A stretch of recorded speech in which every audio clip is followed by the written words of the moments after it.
The United States has a reputation of taking what it wants. Some may see it as a bully on the playground, others can view it as a hero that saves the day. The killing of Osama bin Laden in Iran is a prime example of this. Osama bin Laden was a terrorist leader that we just went in and took his life away because we didn't think he deserved to live on this earth anymore.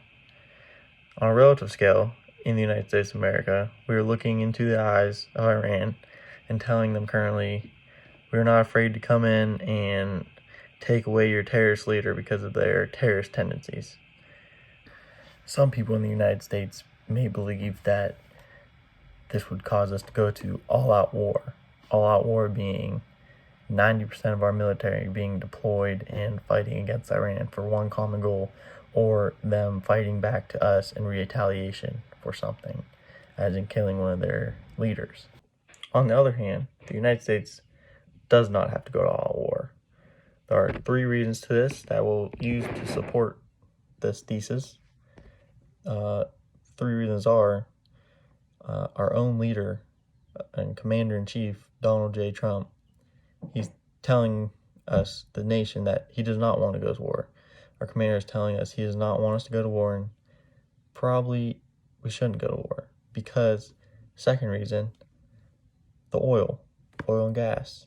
Iran, the Middle East, is one of our top suppliers in oil and gas, and prices and supply would go down drastically. And the third being us already taking out their top general, Soleimani, recently. Doing this is very controversial to this thesis, and I would like to get into that later in the video. My name is Andrew Carbon, and I'm going to be explaining to you today how the United States of America does not have to go to all-out war with Iran. On to the first reason why the United States doesn't have to go all-out war. Our Commander-in-Chief, Donald Trump, is telling us, the American people, that he does not want us to go to war, and he doesn't think we should. Even after, on January 8th, 2020, Iran attacked a military base after we killed General Soleimani, they attacked us with terrorist tendencies, and Donald Trump said on a YouTube video on MSNBC, he explained that there shouldn't be anything going on with us sending more military or even wanting to attack them even more. He made it stern and very precise speech at them, and he explained how he does not want Iran to have any nuclear weapons. He does not want them to attack us with any terrorist tendencies, and he will not let that happen.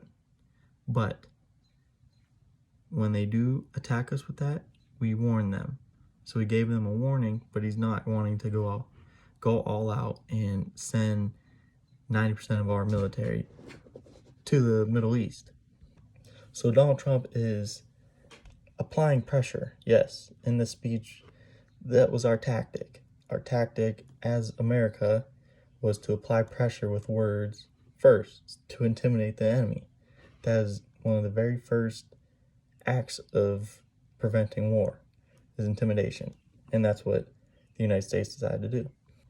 Furthermore, on to the second reason, oil and gas prices will go up. So this is a very controversial and get into the detail kind of topic. But to go over in a broad spectrum, the United States has been allies with Iran in oil and gas since the early 70s, late 60s. Due to this, we don't want to go all out war with them. They're going to take away, their oil and gas for very cheap, and they have the most supply in the world. And most people think that it would be not the smartest idea to not cross that red line with the Middle East at this moment. Melissa Lee reported on CNBC that the United States was taking more of a passive-aggressive feel when talking to the Middle East about this topic in the past. But now, with Donald Trump, we're taking more of a aggressive speech and taking some more action when dealing with them. So we would she is kind of explaining how when the Middle East would do a terrorist tendency to us, we would kind of take it and not really say anything to them, maybe do maybe a little something, but Donald Trump just says, we are going to make a move to you if you don't stop. And that gives the persona that we are going to do something, but we're just trying to pretty much scare them into not doing anything. As by doing that, it causes us to be in a more suitable situation so we don't have to break up that oil and gas.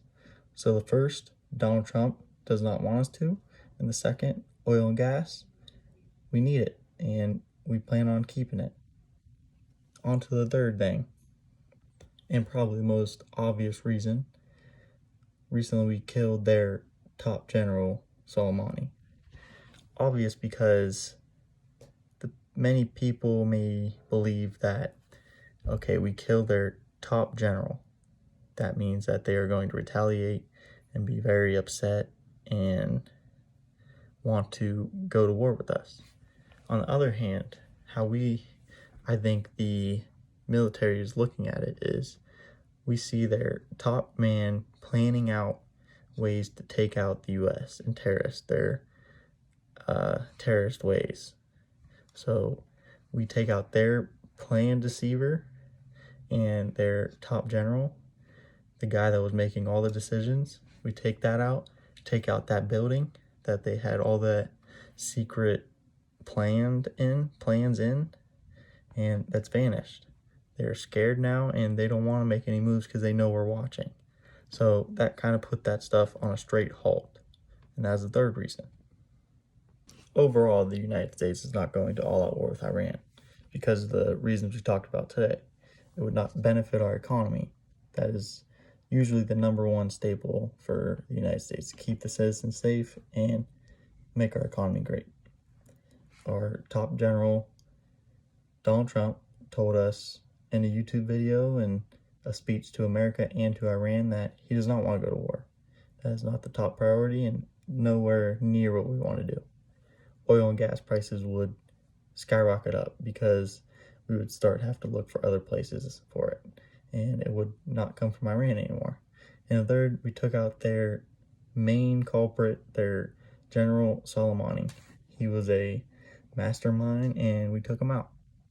That was my speech, and thank you for watching. I hope you learned something.